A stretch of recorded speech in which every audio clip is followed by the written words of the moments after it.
Nega erkaklar vaqt o'tishi bilan ayollarini hurmat qilmay qo'yadi?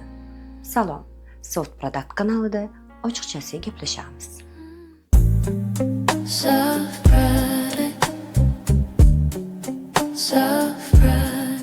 Bugungi kunda juda ham muhim hamda dolzarb masalaga aylangan mavzu haqida gaplashamiz. Nega erkaklar vaqt o'tishi bilan ayollarni hurmat qilmay qo'yadi? Hamma o'ylashi mumkin bu pul bilan bog'liq bo'lsa kerak deb. Pul bo'lmasa go'yoki hurmat ham bo'lmaydi. Ha, to'g'ri, lekin gap munosabatda hamdir. Avvalambor erkak kishi uchun eng muhim bo'lgan narsa bu ayolining uning oilasiga bo'lgan munosabatidir. Ayniqsa uning ota-onasiga.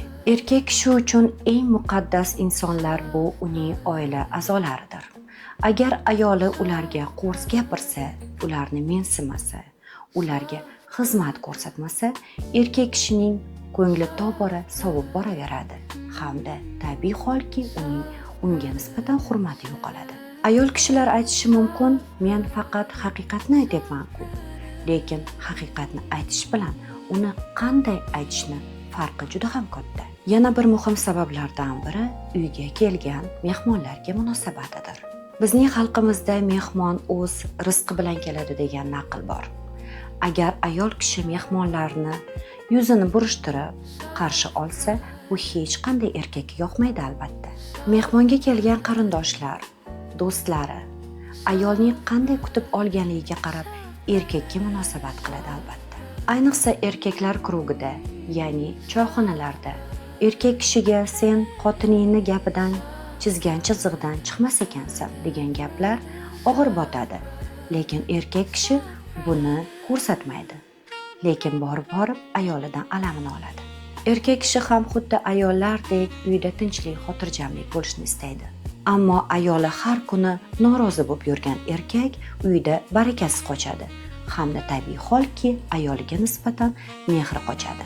Yana bir muhim sabab ayol erkagining hammani oldida yerga urishidir. Masalan, ayol erining hammani oldida uning kamchiliklarini aytish, uni masxara qilish erkak kishini juda ham qattiq dilini ranjitadi va bora-bora uni hurmat qilmay qo'yadi. Chunki erkak kishi uchun eng muhim narsa bu obro'. Obro'sini yo'qotgan erkak o'zini ham yo'qotadi. Yana bir muhim jihatlardan biri bu doimiy norozilik hamda minnatdorchilikning yo'qligidir. Erkak kishi qancha harakat qilmasin, ayol kishi ha deb norozi bo'laversa, uning ishtiyoqi so'nib boraveradi. Ayollar, ehtiyot bo'ling. U bir chetdan boshqa, unga minnatdor bo'lgan insonni izlay boshlaydi. Hurmatni qayta tiklash yo'llari ham bor albatta. Oilasini qadrlang, hurmat qiling.